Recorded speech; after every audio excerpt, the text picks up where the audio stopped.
Hi there, welcome to Join Jane this lovely Monday or whatever day it is that you are watching on the replay. I'm live today on Mondays, and today we have got some tips, we've got Q&A, and we've got some juicy, interesting information which I have been setting up. I've got my old easel set up and I've been trying to figure out how I can actually draw and show you some floor plan ideas as well. So that's going to be in the third portion of the show today, and we're going to we have a format of 3 tips, 3 Q&A, and a juicy topic at the end. So if you have any questions, if you're watching on the replay, say hi and comment with any questions that you may have about your home design improvement project, and I can add your questions to my bank of questions to answer and include in the Q&A section in a future session. So today is first day of the school holidays here in the UK, which means that this is going to be my last live on a Monday for a while, but don't worry, because I'm going to be uploading some pre-recorded versions, so you still get these home design tips and advice and Q&A in the weeks to come. So first of all, let's get started with some tips. So I was thinking, something that a lot of people, this is prompted by a question. And so this is something that a lot of people want from their home design, but maybe don't necessarily have kind of baked in to their project. So the thing is how you can, these are tips about how you can create your project or make your project last for the long term. So, when you're doing a big home improvements, maybe that's an extension or a loft conversion or some kind of reconfiguration or some kind of big upgrade, it costs money, sometimes quite significant sums of money. It takes time, sometimes quite a lot of time, and it's a lot of energy and effort and disruption to your life that you may be going through in order to, or you will go through once you start to embark on that journey to get to the end point. And so most of us doing that want it to be something that's actually going to benefit us for the long term, not just going to be a short-term win and then feel the need to have to do everything all over again. That's not what most of my clients anyway. They want it to be a once and done thing, and that's it. They don't want to necessarily have to come back and do a second extension and a third extension and make further alterations. So it's important to put in a decent amount of consideration and planning right at the beginning and the outset of your project, so that you can make sure that your project is going to last you for the long term. So these are some 3 tips I have to help you to make sure that it is going to be the right thing for you to do for a longer period of time, not just a short period of time.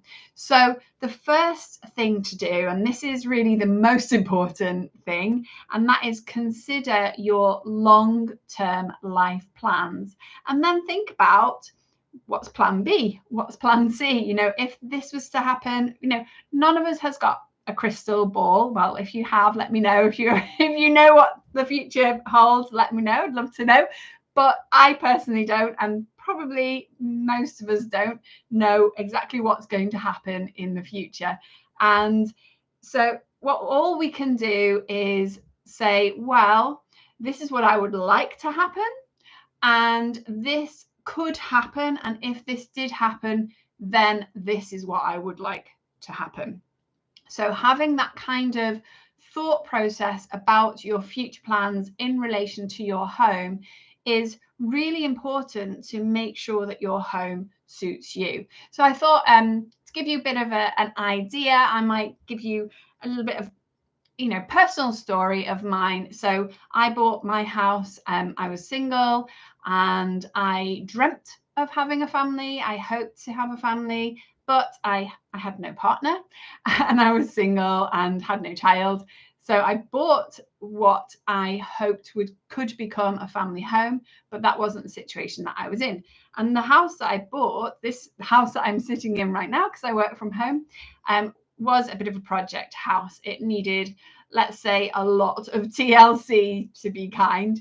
And so my thoughts when I bought it were, well, how would it suit me now, and how can it suit me for the future? What would I like to happen in the future, in my future life? And what I hoped at that time was that I would meet someone, I would fall in love, and we would create a family, and that this home could be a good basis for that family. What actually happened, I was single, and then I was made redundant shortly after the offer was accepted on this house. And so I didn't have work to pay, and that to pay for, the works to be done that I wanted to do, the TLC that this house needed. And so what I did was I let rooms, I had lodgers, so I shared my house. Then I became an Airbnb host. I became a super host in Airbnb. And then I also did meet partner. I had a child. We lived together as a family for a while. Then we separated. And now I have a fabulous partner, and we live together as a family. So this home has become now a family home. But there was a huge amount of different changes over the last 15 years that I've lived in this home. This home has had to accommodate many different changes, and I have adapted and used my home in different ways to accommodate that. I've had to make lots of changes to my house. But those changes were very small tweaks. I haven't actually done the huge extension alterations that I would like to do at some point. So if I were to make big changes, what I would want to be doing is thinking, okay, well, if we get a divorce, what then? If one of us got injured, maybe a car accident or something, what then? We can't get up the stairs. Do I want to stay in this house for the really long term and be carried out in a box? And if so, then what do I want to happen later in life? Do I want to make it possible for my child to stay living with me for as long as possible, if they need to, perhaps with their partner, perhaps with grandchildren?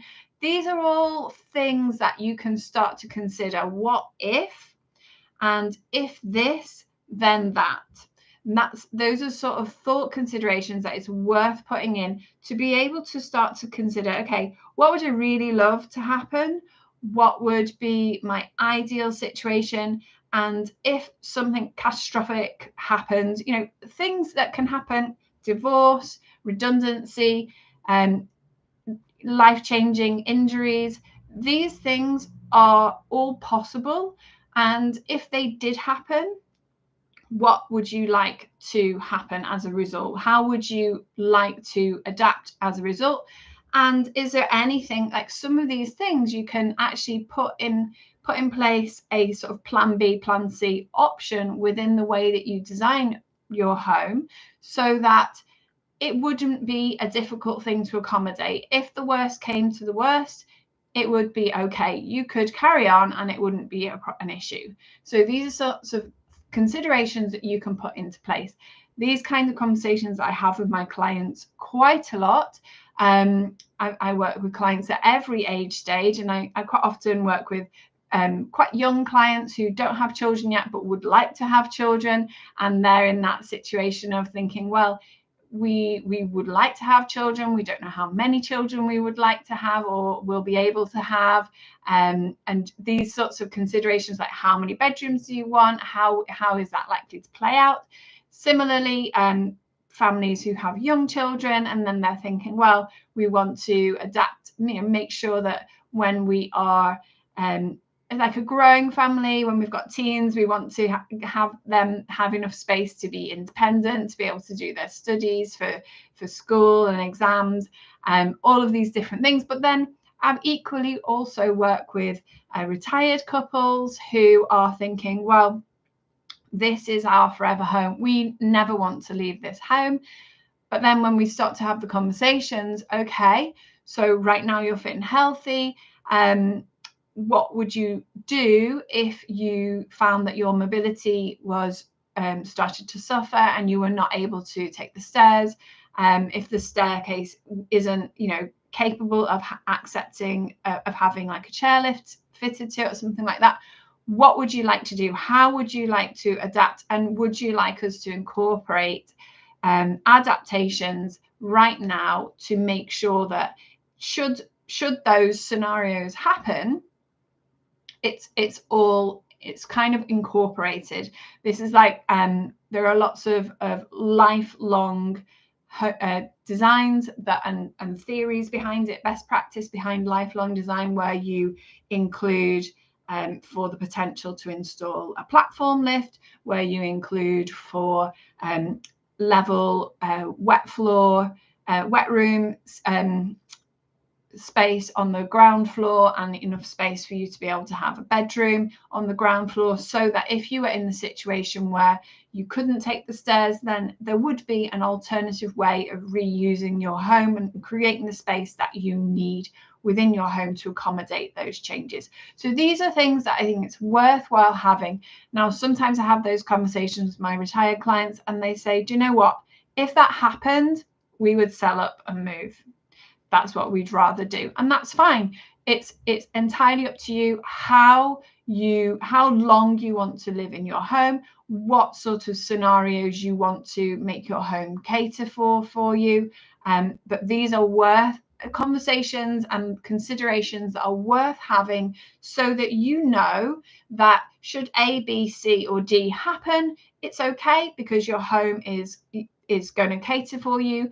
And if E, F, and G happens, that's okay because you're going to sell and your home is set up to be able to sell easily and allow you to then move on into an alternative sort of accommodation that will fit your needs better. This is something I think is really crucial to think about when you're thinking about long-term living in your home, that forever home. And so the second thing to consider is climate change. Now, climate change, big thing. We are seeing like much hotter temperatures now, and there are a few different scenarios that we are likely to start to see more and more of. We're going to see more freak weather conditions. We're going to see more overheating in the summer. We may see colder winters. We don't know, but we certainly may see more extreme weather, higher gale force winds, stronger rainfall, more rainfall, potential for flooding. There are lots of implications that climate change has and that have on our homes.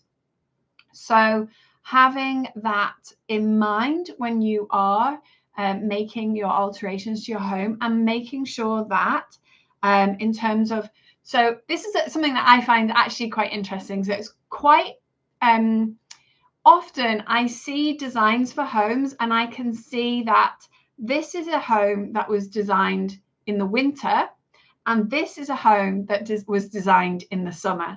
And the way that I can see that is that often homes designed in the summer are designed with this sort of more of an indoor-outdoor living. Their focus is on bifolding doors that slide open and being able to connect the inside out into the outside and being able to enjoy space both inside and outside kind of simultaneously. And that's very frequently seen in a home that was designed much more in the summer with your needs for the summer in mind.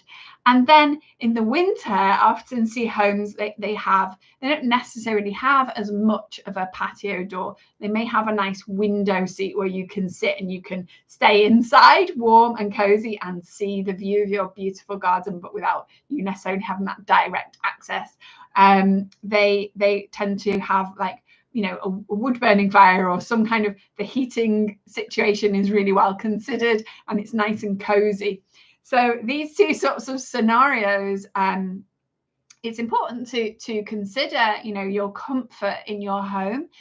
When you're thinking about overheating in the summer and you know, wanting to have a very energy efficient home and not wanting to spend so much on heating your home and wanting to use as little energy in order to do that as possible, but still feel cozy and comfortable in the winter. So these are two extreme situations. Both of them can be improved by the right amount of glazing in the right locations, the right sort of levels of insulation and the right kinds of insulation. These can really affect the overheating and the warmth in the winter.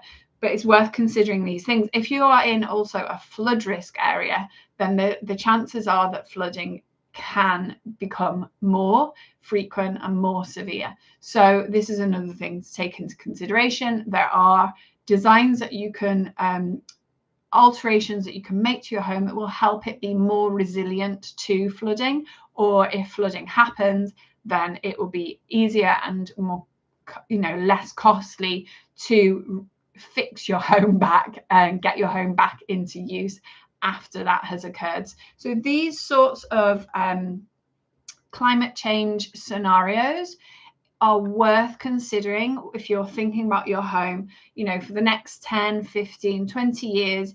You know, depending on your age and depending on how long you hope to live for, and if this is your forever home, how long you're going to be in your home for, then climate change and the potential scenarios that could come from that seem very highly likely, overheating in the summer, costs of energy in the winter, you're wanting to reduce that as much as possible, potential risks of flooding and extreme weather conditions.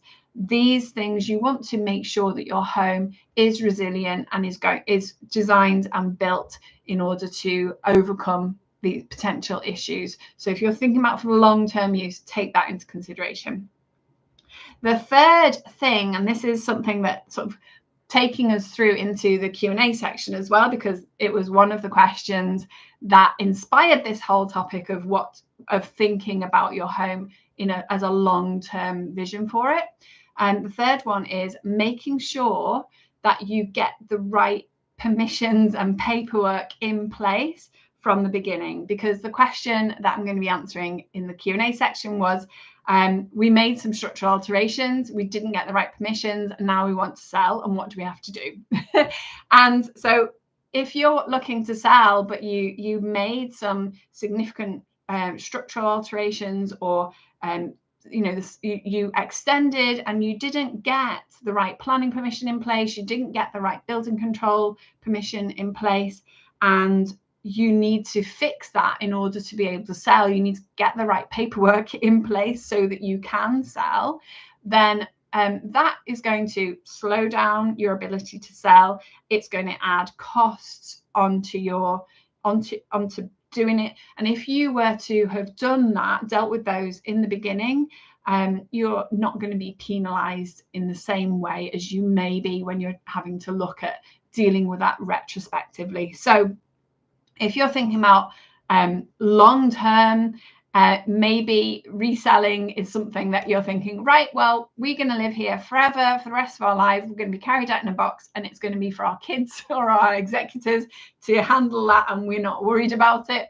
Well, fine, that's up to you. It's your choice how you handle these things. But if one of your possible scenarios, your plan A, B, or C, is that, okay, if that happened, then we would want to sell and move, then considering what you need to have in place when you do want to sell, and having the right paperwork for works that you've carried out to your home may be important at that point. So this is something to bear in mind, and you know, it's always better, I would argue, but then, you know, maybe I'm biased because I help people to get the right permissions in place through the work that I do. But definitely it's a benefit to get the right permissions in place, get the right paperwork in place, because if you're thinking of selling, it's going to be much easier for you to do that and cost less and be a lot less hassle to have to go back and deal with that. after the fact just is much more complicated than it is if you just deal with it at the time. So that is those are my 3 tips for having a long-term project that's going to last. So consider your long-term life plans and your ABC plans.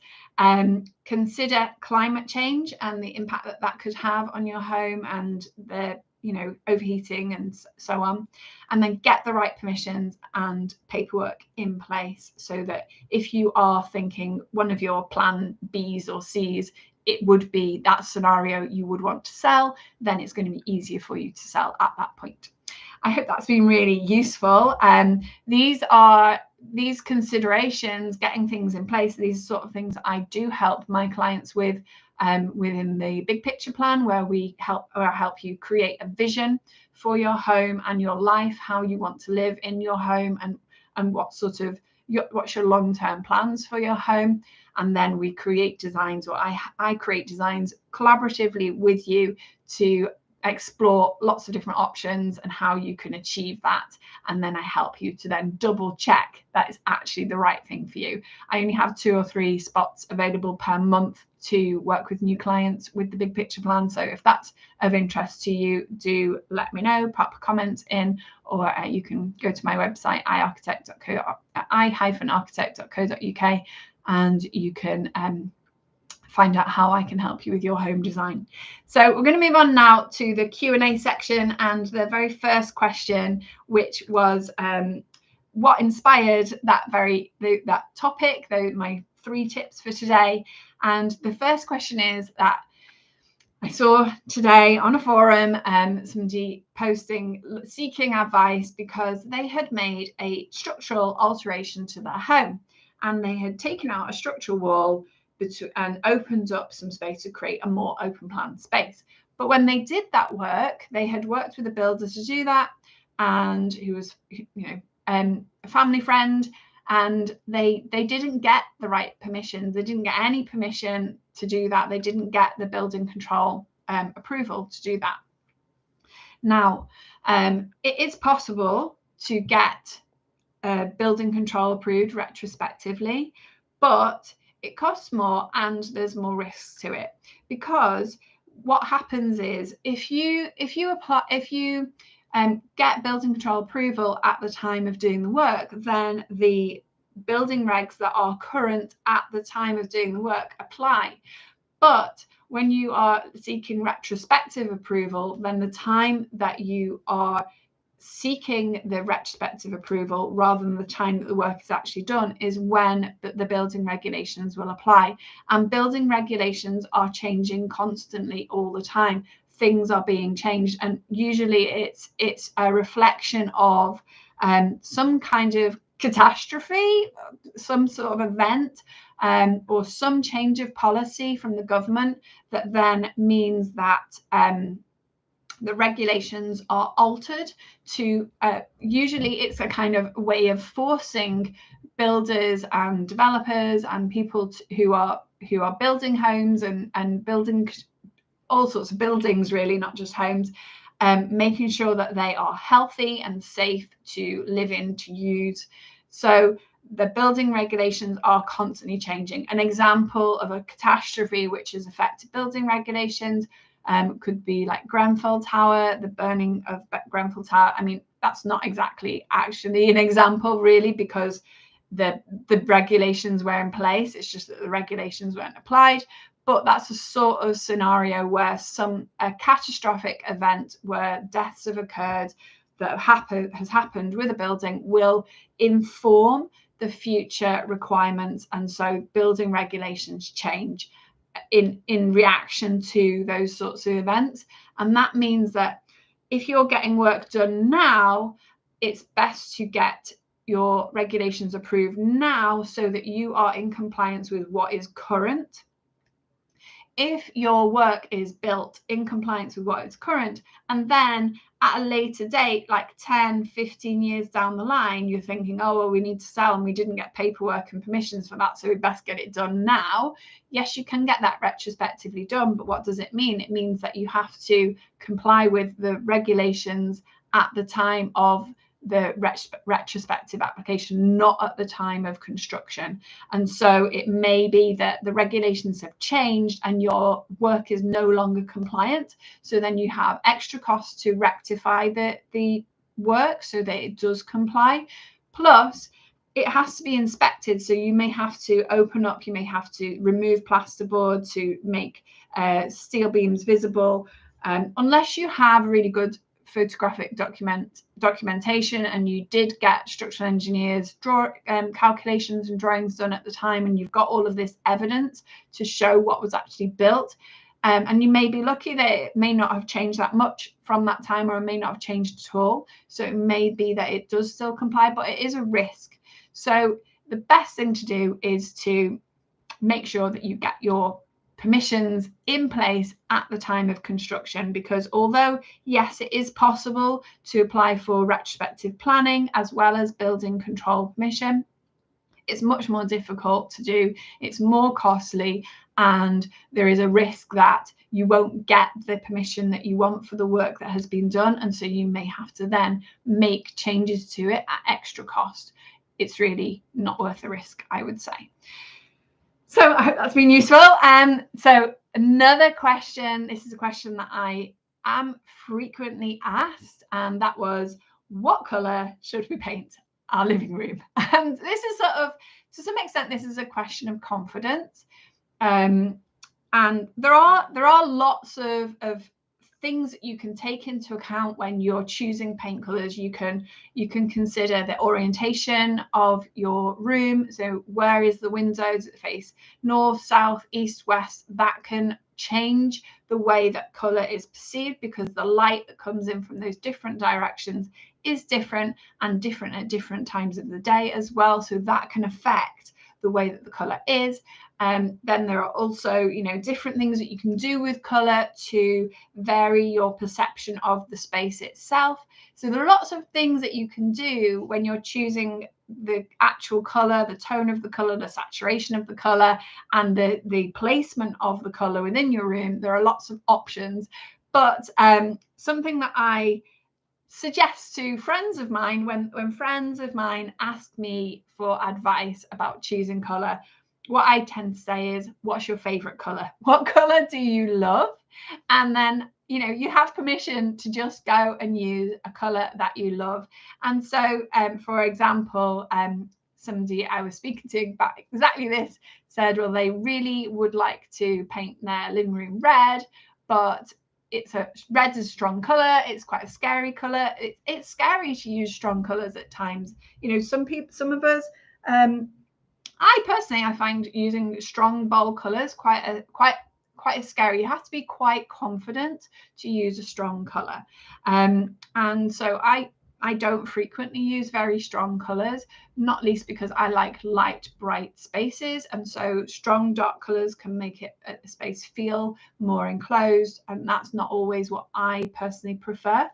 But what I would say is, if you want to paint your living room red, go for it. If you want to paint it blue, yellow, orange, whatever color you want, use that color. And what I suggested to my friend was, if red is the color you want to choose, go onto Pinterest, search for red living room, and get some inspiration for how red can be used in a living room, and sort of see what you like, what ideas do you find there, and then you can incorporate that approach to your room, whether that's just using pops of red and a more neutral background, whether that's using one red feature wall, whether that's using red up to a dado, or red for the ceiling, or whatever it is.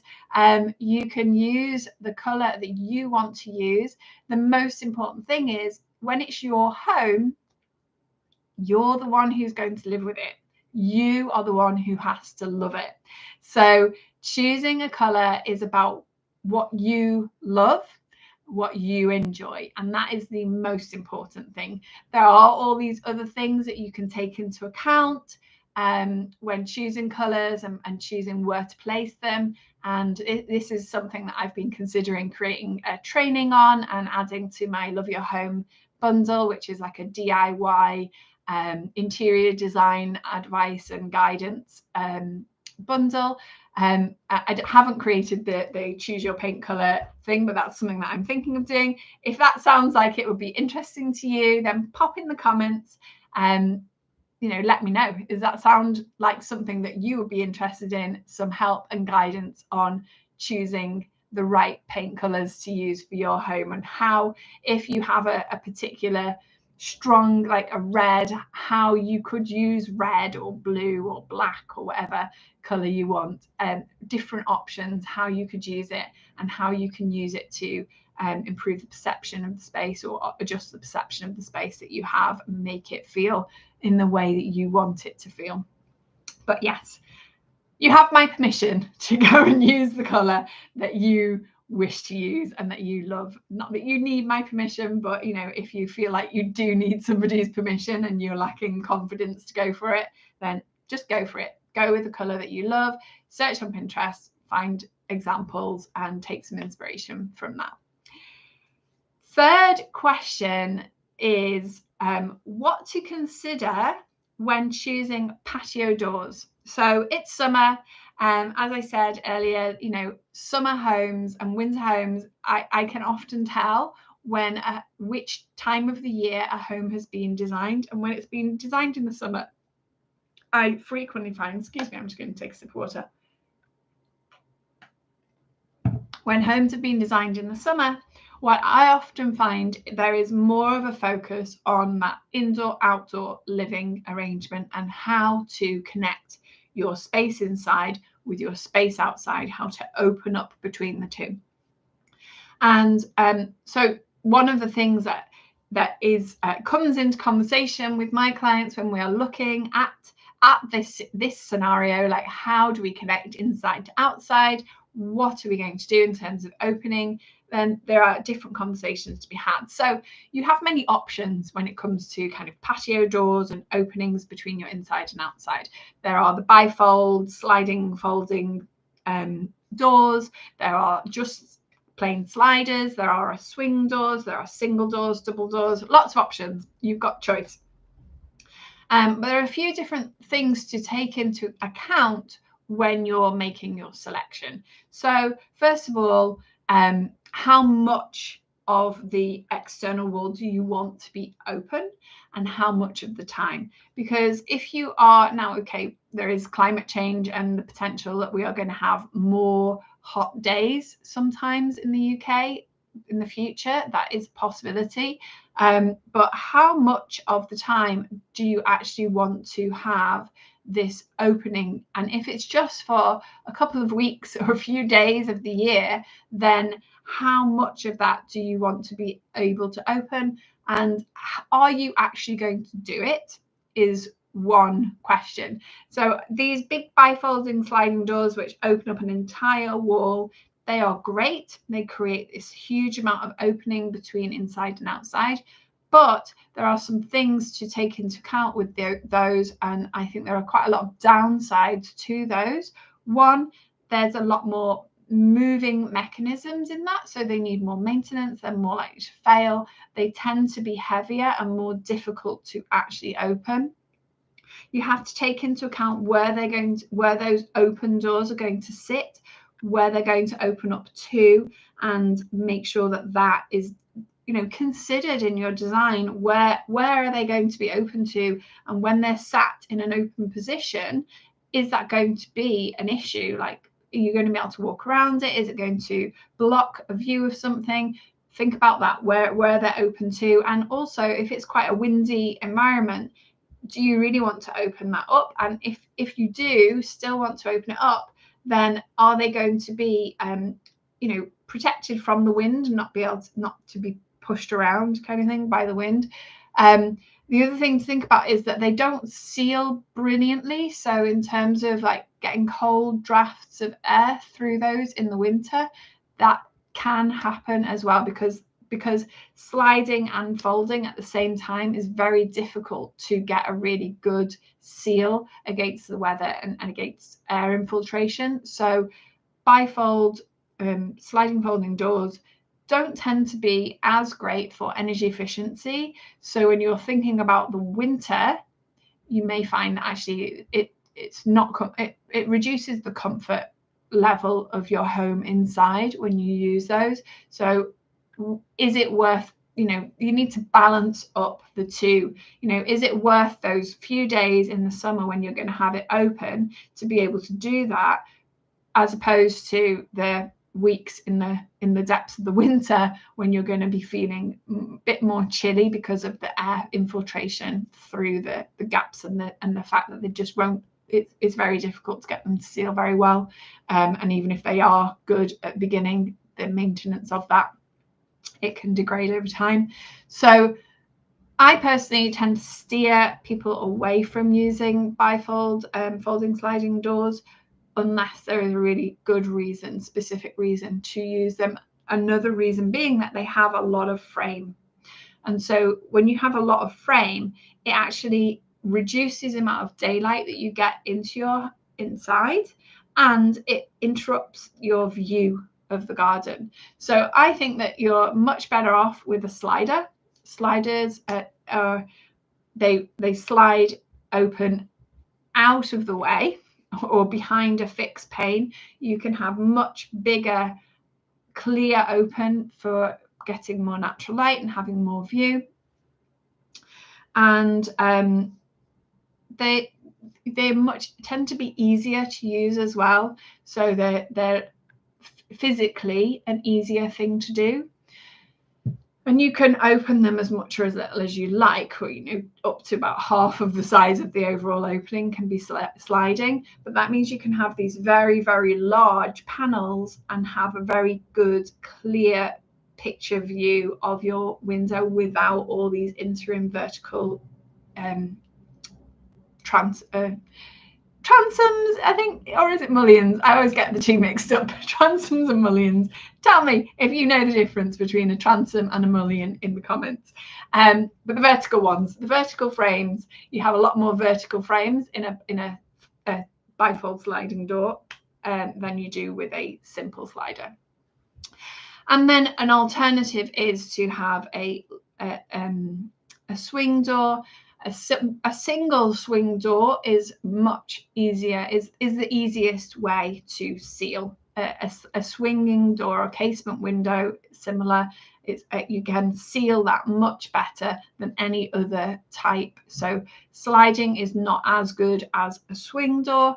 And then if you have a very fixed glass but wide enough opening for you to move in and out and do whatever you want going in and out, but you've got the visual connection, that can be enough. So it really depends on how you want to use a space and how much of the time you want that indoor outdoor open feeling, and then balance that against your winter use of the space and how you want to use it in the winter. It's really important to consider the two scenarios.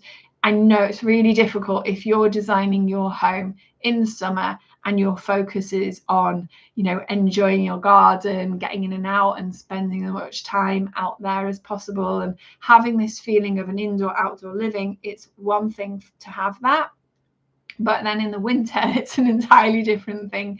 So think about the two scenarios, the two extreme weather conditions, and what you're likely to want to do and what your priority is in that case, and where's the balance between achieving what you want for the winter with what you want for the summer.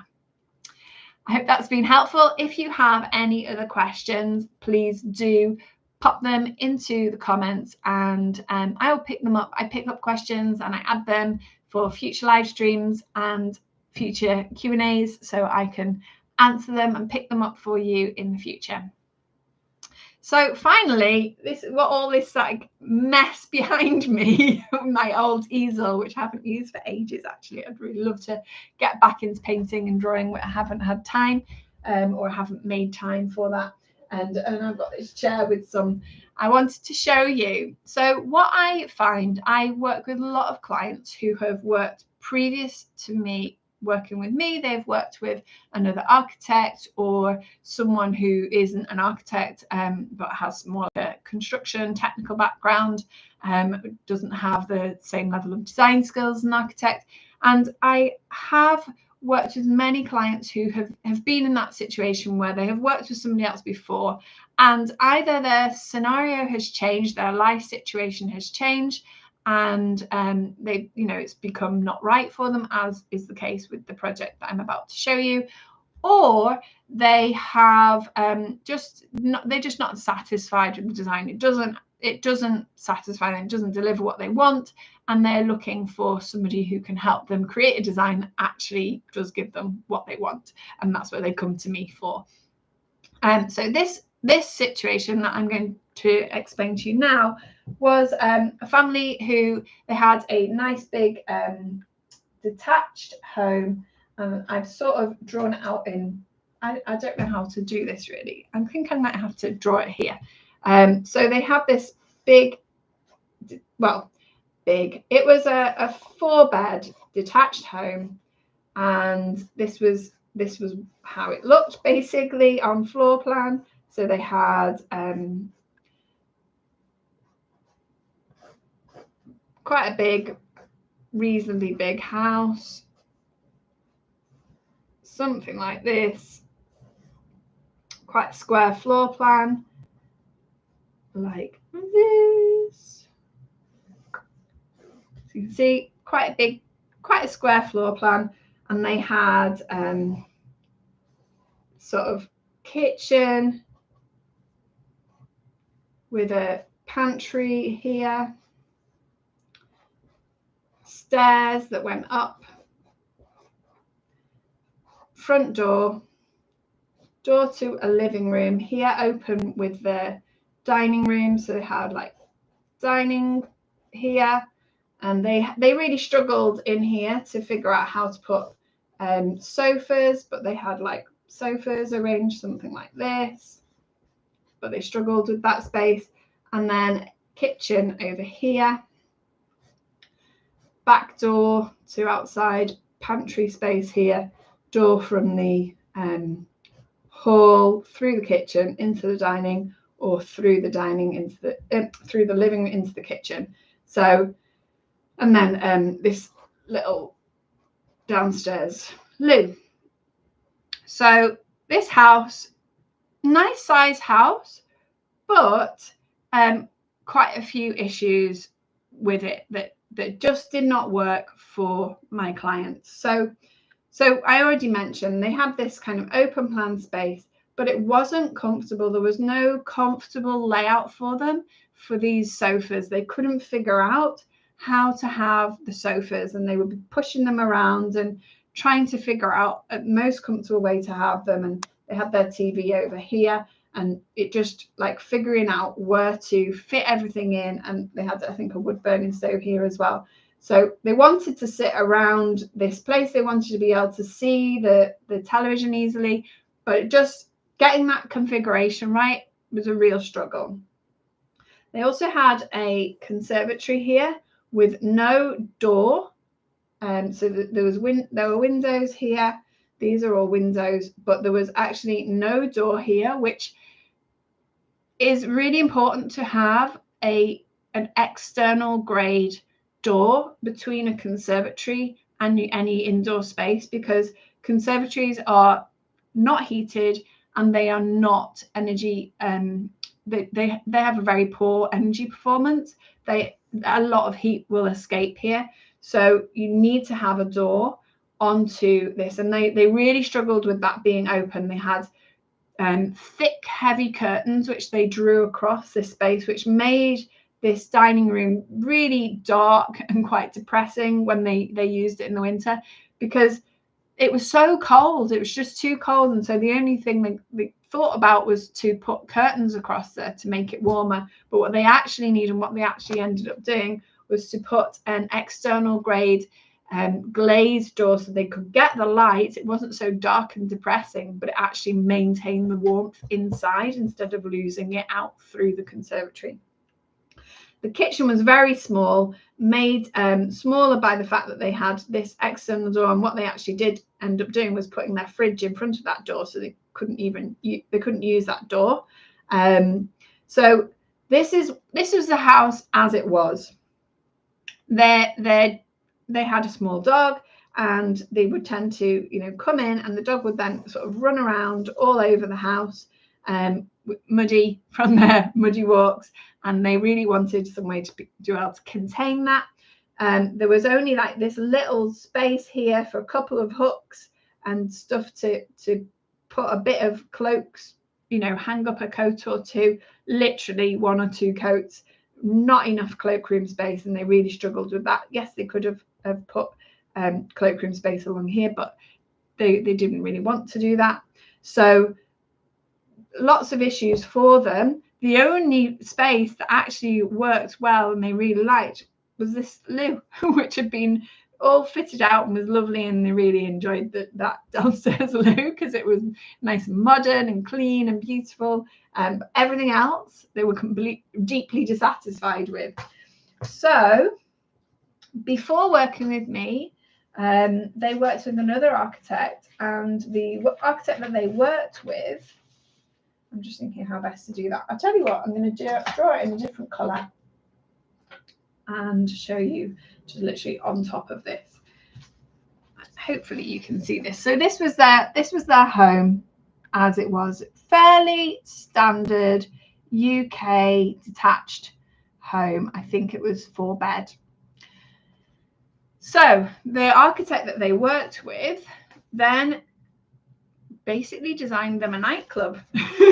So they basically extended at the back pretty much to the same size again as their house, and made this kitchen into a utility room. They opened this up, so put a wall in here, and this became a cloakroom. And then they made it so that I think there was a double door in here, and then this was a walk, you know, became part of the entrance hall. So there's huge entrance hall and cloakroom, and then kitchen with a island unit, and you know, blocked up that window and had space for corner sofa but effectively this whole space could have been like a nightclub for like 100, 150 odd people. It was huge. Now, and coming in and all, you know, so much cloakroom. Okay, it's great to have a lot of storage space, but most of us don't need that much space for coats, especially not if you've gone from like being able to hang up 2 coats to being able to hang up like 200 coats. It just is a bit extreme. And yeah, this huge hallway didn't really address the issues of being able to contain their dog. And when I had conversations with them about, you know, well, what kind of entertaining do you do? What do you enjoy?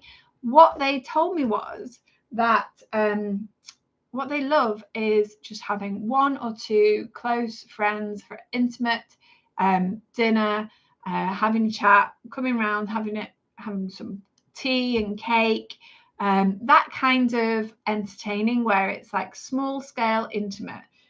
They didn't need this gigantic nightclub, you know, with the this could have been like a DJ booth, and you know, if I was designing a nightclub, you know, great bar here, queues of people queuing up to get their beers, DJ booth over here with the turntable, nice big dance floor, bit of space to sit around. You know, this is a kind of like great if that's what you're looking for. If you're having big family parties and big get-togethers and you want loads of people around at once, then you know, this could be the exact sort of extension that you want. But if you're the sort of person like my client was, who actually really appreciated small, intimate gatherings, wanted only 1 or 2 friends around to enjoy a pot of coffee and a cake and chat with,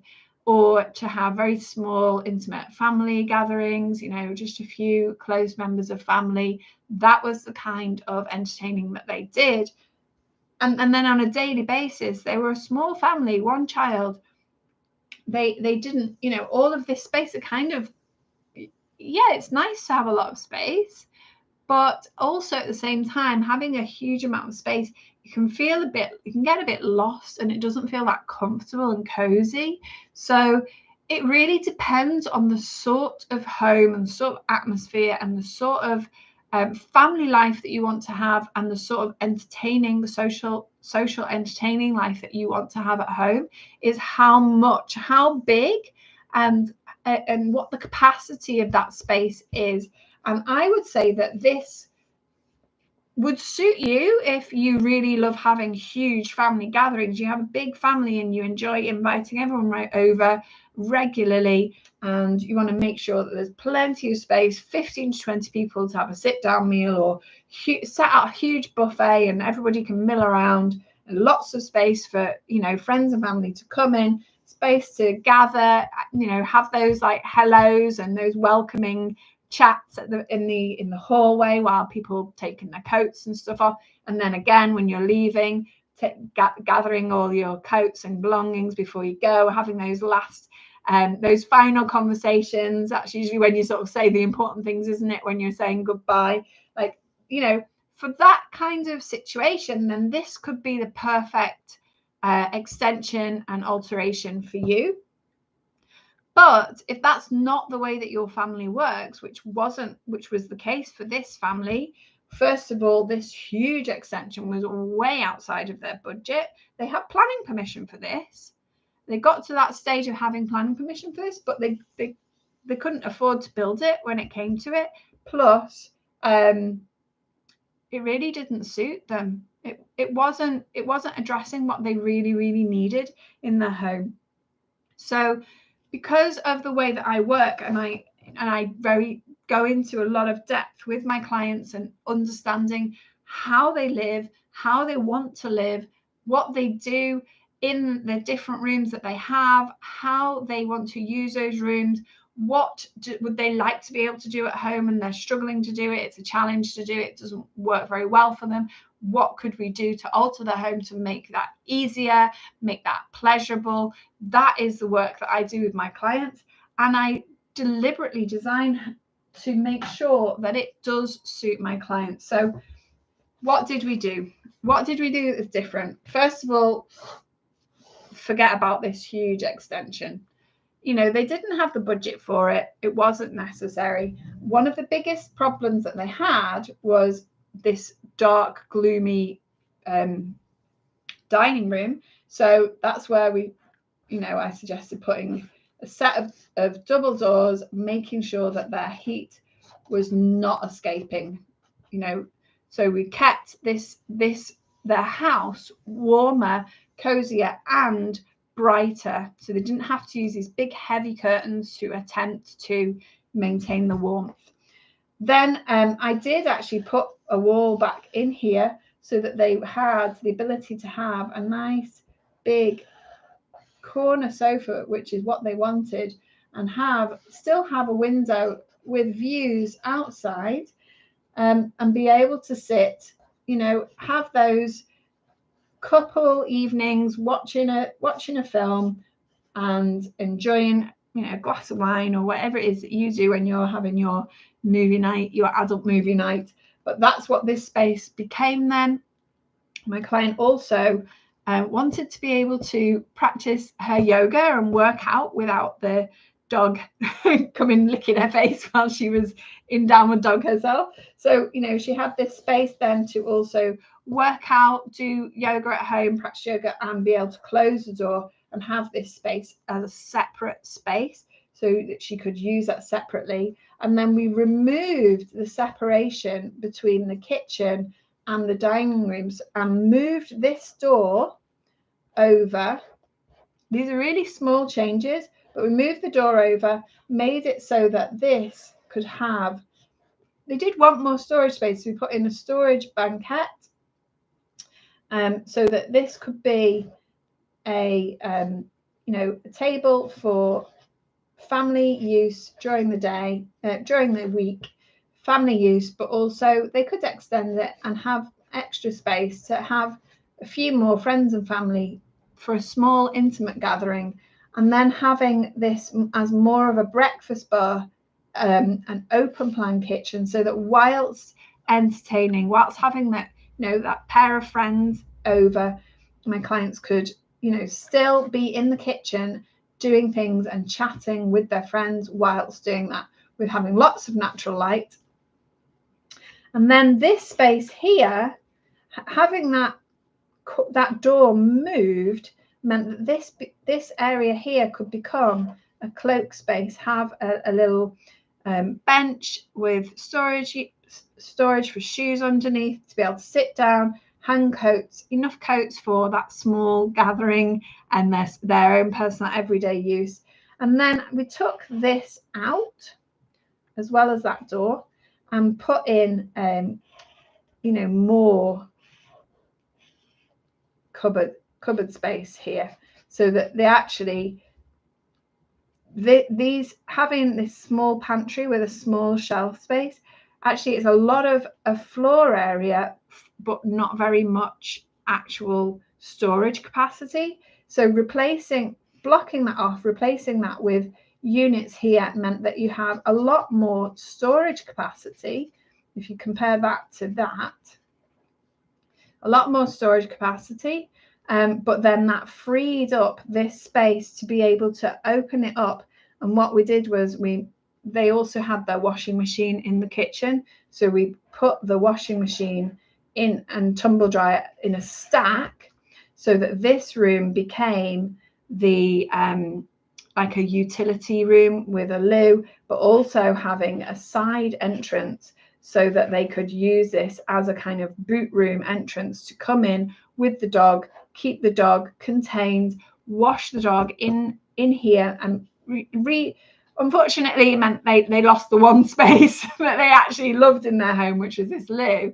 But they could reuse the toilet, they could reuse the sink, they could reuse a lot of the fittings that they loved in there that were new, and we could reuse them, but just reconfigure the space so that it had a lot more use. And these much smaller scale, it was a fraction of the price of this huge extension, but delivered everything that they really, really needed. So I hope that has made sense. I know this is a little bit of a different format, this hand drawn, but having this huge extension that doubled the size of their house did not give them what they really needed. And then by going into much more detail, getting really clear on, how they work out at home, what do they need when they work out at home, how do they spend their, couple date nights at home, what do they need for that, where are their issues, where are they struggling, how do they entertain, how many friends and family do they have around in one time, how many coats do they want to be able to hang up, what are the issues, what are their struggles with their dog and keeping them contained, and having that space for their washing and drying, and having a separate utility space. These were the things that were crucial. These were the things that were key, and we could do all of that with much, much smaller alterations. Move a door, block up a door and reconfigure a small room, rather than this huge extension, which actually didn't deliver any of the space and the quality of space that they needed. It did address some of those issues, but it did it in a much, much more expensive way than was necessary, and actually would have created a space. So I know, once I had conversation with my client and understood what they really wanted to achieve with their home, how they really loved to live, and what would make their life easy and what would make their life pleasurable, that was not the answer for them. That is not what they needed. They needed to have this much more small scale alterations, will give them much, much more value for money and create a much better home, a home that was easier and more pleasurable for them to live in. So this is the kind of approach that I take. Hi there, Tekaz, is that how you pronounce your name? Or Tejaz? You're from India, and thank you very much. That's very, very kind comments. Intelligent, practical architect. Yeah, there are some architects like me, but yeah, I like to think that I'm a bit more different to some. I like to approach projects without necessarily creating this huge build that isn't necessary, costing you a lot of extra money that is not necessary and is not necessarily going to deliver what you actually want. I want to be able to help you maximize the positive benefits to your life from the money that you spend on any alterations to your home. And I think that's really important. And this is what I do. If you are interested in working with me, I have the big picture plan, which is how I create a vision, help my clients to create a vision so that it's very clear how they wish to live, what they need from their home in order to help them live in the way that they really want to live. And then I explore lots of design options with them, and then we explore that collaboratively. So look at different ways, and then I also help my clients to double check that it's the right thing for them, double check that they can afford it, double check that it's going to meet lots of different practical considerations for them. That whole process is what the big picture plan includes. And so if you're interested in that, then do take a look at my website, i-architect.co.uk, to get information about that. And so, yep, this is, I hope, has been clear. This is the first time I've actually sort of done this kind of hand-drawn sketch on screen like this. I'd love to know if you found that useful. If you're listening to the audio podcast version of this, you may wish to then actually come and watch the video version. Don't worry about disturbing me during a live session. I am very much open to comments. That's why I do these live. If I didn't want comments, I would just do them privately I'm happy to have interactions. If you want to come and join me on Mondays for these live sessions, there won't be, for the next few weeks, there won't be live sessions because it's school holidays here and I'm not going to be able to do live every Monday. But so next week I will not be live, the following week I will, and the following 2 weeks I won't. So that's the schedule coming up for the summer. So I will be posting some other videos, some not live videos, so you can watch those. But yeah, let me know if you found this useful to see me drawing the plan and explaining the plan. Let me know. I'd be interested to know that. And that is really all for today. And I look forward to speaking with you next week. By all means, join me live. If you are watching the replay, comment away, and I always pick up comments. I reply to comments where I can. If your comments are made live, I will respond to your comments during the video, and if they are made in the replay in times after the video and I'm not live, then I will come back and respond to comments as well and pick up any questions. If you have any questions about your own home improvements, then comment and I will pick those questions up and I will answer them in future Q&A sessions. That's everything for now. This has been Join Architect Jane live stream on Mondays, and it is a podcast, so it's available for you to listen to on YouTube podcasts as well. So I will speak to you again soon. Bye for now. Happy holidays.